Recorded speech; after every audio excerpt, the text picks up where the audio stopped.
Radio Open FM, les chiens ont la parole. La chronique qui vous apprend à décoder ce que votre chien veut vous dire. Lydie Le Breton nous guide pour mieux comprendre nos compagnons. C'est parti. Et oui, c'est parti. Encore un petit tour avec Lydie. Comment ça va, Lydie ? Ça va, merci. Et toi ?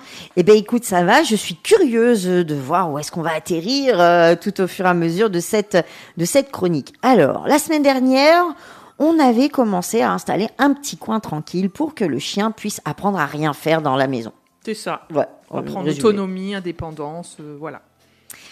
Donc, c'est quoi la prochaine étape ? La prochaine étape, c'est apprendre, on continue quand même sur le fil conducteur, apprendre la solitude et l'autonomie, mais cette fois on va parler plus des rituels, tu sais, les petits rituels qu'on a, alors sans forcément y faire attention, mais quand on part, on a souvent un petit rituel, on prend les clés, on prend machin. Oui, c'est vrai. On va faire un tour aux toilettes. Oui, c'est vrai, on a des petites habitudes comme ça, on met les chaussures, voilà, on décroche le sac, enfin bon bref, il y a des choses... Voilà, c'est ce que j'appelle un rituel de départ, sauf que le rituel de départ, qui nous paraît, nous, anodin... Le chien sait que... du coup, il va se retrouver tout seul. Là, il se dit, oh punaise. Ça y est, ça sent mauvais. Ça sent mauvais. Là, il ou elle est en train de se préparer à partir. Et il faut pas se leurrer, le chien, même si on n'a pas forcément l'impression qu'il nous regarde et qu'il voit ce qu'on fait, il est très observateur et il y fait attention. Et là, du coup, le stress monte. Et tu vois, en disant ça, ça me fait penser à un truc. Moi, j'ai eu un chien qui était comme ça quand j'étais petite. Effectivement, dès qu'on partait, c'était le moment où il avait choisi de fuguer. Ah. Parce qu'en fait, il se sentait certainement que voilà, c'était le moment de partir. Il voulait peut-être aller travailler aussi. Et voilà, écoute, je ne sais pas. Il voulait aller à l'école, peut-être. Ok, donc effectivement, je pensais pas, que les chiens du coup détectaient en fait tous ces petits signaux. Ouais. Ah oui, si, ils détectent.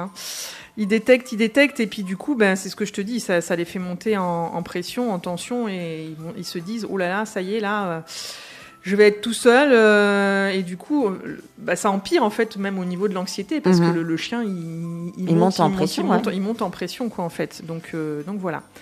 Donc ce qui est le mieux en fait c'est de ritualiser déritualiser voilà, pas toujours faire la même chose en fait pour un peu toujours faire la même chose ou tout simplement détourner son attention. Tu peux faire un rituel de départ comme tu fais, sauf que finalement tu vas pas forcément partir. Genre tu vas prendre tes clés, hop, mais tu vas les reposer. C'est désamorcer en fait l'habitude. Ouais, c'est ça. Et puis c'est en fait, elle a pris ses clés, elle va partir. Puis en fait tu les reposes. Ah non, finalement elle va pas partir. Donc après le geste de prendre les clés devient anodin et il y fait plus attention. C'est ça. Donc ça peut être les clés, ça peut être mettre les chaussures, ça peut être, je sais pas, aller aux toilettes comme j'ai dit tout à l'heure. On va faire le tour de la maison pour voir si tout est bien fermé. Enfin après tout le monde a ses petits rituels. Ouais, c'est ça, tout le monde a ses tocs. donc voilà, c'est déritualiser en fait tout ça. Et montrer au chien que même si on fait ça, on va pas forcément partir derrière. Et ce qui peut être intéressant aussi, c'est de faire des courtes absences.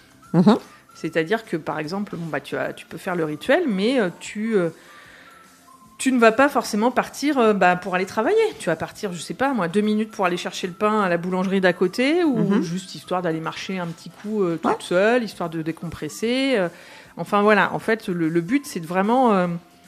déritualiser tout ça qui fait que le chien se dit ouh là là, je vais être tout seul. Et puis faire des faux départs un peu, on va dire. Voilà, faire des faux départs, exactement, t'as tout compris. Et du coup, le fait, c'est ce que je te disais aussi, des cours, 1, 2, 3, des durées plus ou moins courtes. Alors tout ça, c'est du travail, on est d'accord. Mais oui, faut prendre le temps. C'est très, très important. De toute façon, quand on adopte un chien, il ne faut pas se leurrer. Et ça, en fait, petit ou adulte, en fait, ça fonctionne ? Parce que c'est ça aussi, parce qu'on se dit c'est peut-être plus facile sur des chiots, mais peut-être pas forcément, en fait. Alors oui, bien sûr, c'est plus facile sur des chiots parce qu'ils sont... Ils sont vierges. Oui, voilà. Ils sont vierges de toute... Alors après, ça dépend de quel âge il a, parce qu'il y a un âge où, on pourra en parler dans une autre chronique, il y a un âge où le chien, il va être le chiot va être assez malléable, mais il y a un âge où c'est un peu... Entre deux, tu sais, c'est l'adolescence, en fait. C'est l'adolescence, ou le terrible tout, en fait, chez les enfants. C'est ça, les 2 ans un peu charnières où c'est non tout le temps. Ouais, c'est ça, exactement. Bon, j'ai pas d'enfant, mais oui, c'est complètement ça, ouais. Et ce que tu peux faire, ce que la personne peut faire aussi, c'est éventuellement utiliser une caméra. D'accord. Par exemple, tu pars et tu regardes si le chien il a l'air anxieux ou pas. Si par exemple tu vois que je te dis tu, mais vous auditeurs, vous chers auditeurs, voilà. Si vous voyez que votre chien il commence à monter en panique, c'est peut-être le moment de rentrer pour pas qu'il monte un peu plus, quoi. Après il y a des caméras aussi où, du coup on peut activer le son et on voit des fois il y a plein de vidéos comme ça où on voit le maître en fait qui est en train de parler, et là le chien se stoppe, il cherche un peu où est le...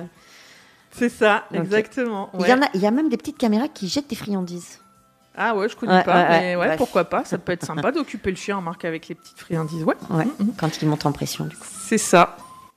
D'accord, donc déritualiser les départs, puis un peu, on va dire, et puis faire des départs qui ne sont pas toujours de la même durée. Pour déstabiliser un peu les habitudes de stress, finalement. Exactement, ouais. Et puis si ce qu'il est possible de faire, c'est que pendant que le chien il est tout seul, c'est lui laisser justement tout ce que... faire attention pas trop lui en donner, parce qu'après on va avoir un chien obèse. Mais ça peut être lui donner justement des congues, des choses pour s'occuper pendant qu'il va être tout seul. Ouais, comme on a dit dans la précédente chronique. Des objets de léchage, des mâchouillages. Pendant que vous êtes là. Ouais, c'est ça, ouais.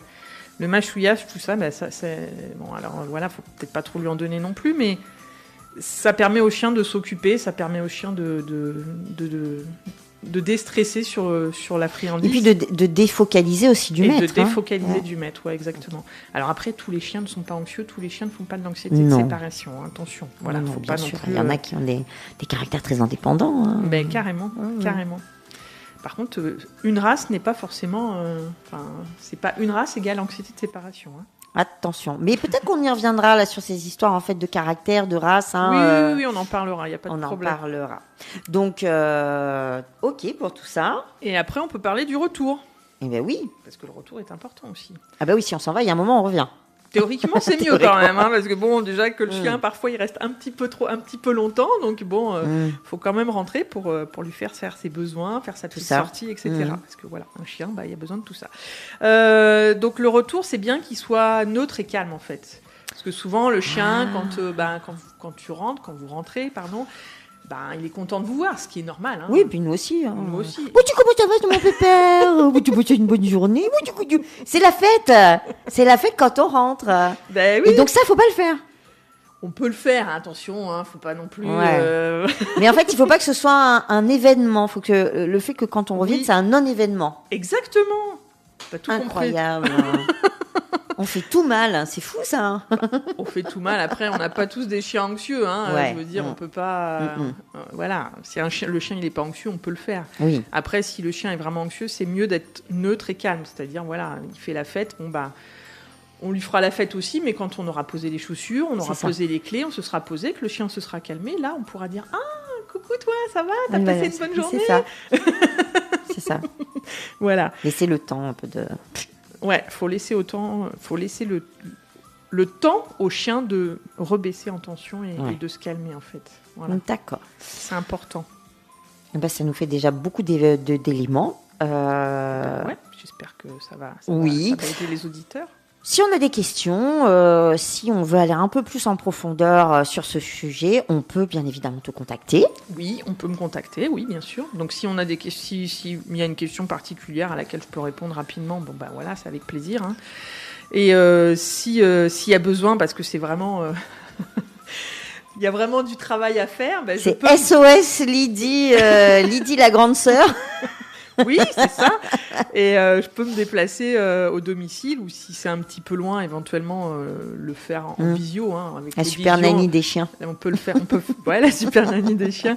On peut faire plein de choses maintenant pour. Oui, on peut parce faire que parfois, en vidéoconférence. Quand on est dans le problème, on le voit pas forcément. C'est sûr. On se rend pas compte. Donc c'est bien d'avoir l'avis d'un professionnel déjà. De quelqu'un d'extérieur. Et de quelqu'un d'extérieur, parce que des fois, je me rends compte, hein, quand je fais des bilans, les gens, ils sont dans leur train-train et ils se rendent pas forcément compte de choses même toutes basiques, toutes simples en fait. Ils se rendent pas compte qu'ils font pas correctement. En tout cas, voilà, vous n'hésitez pas à la contacter sur instinctdelien.com. Vous la retrouvez aussi sur sa chaîne YouTube et sur tous les réseaux sociaux, Facebook, Instagram, et puis vraiment... Vous pouvez aussi envoyer, pourquoi pas aussi à la radio. On transmettra sans aucun problème. Merci beaucoup Lydie. Merci Delphine. Et à la semaine prochaine. À la semaine prochaine. Et en attendant, tendez bien l'oreille. Peut-être que votre chien a quelque chose à vous dire. C'était Les chiens ont la parole sur Radio Open FM. Lydie Le Breton, comportementaliste canin. Retrouvez-la la semaine prochaine et sur son site instinctdelien.com. D'ici là, soyez à l'écoute de votre chien. Il a quelque chose à vous dire.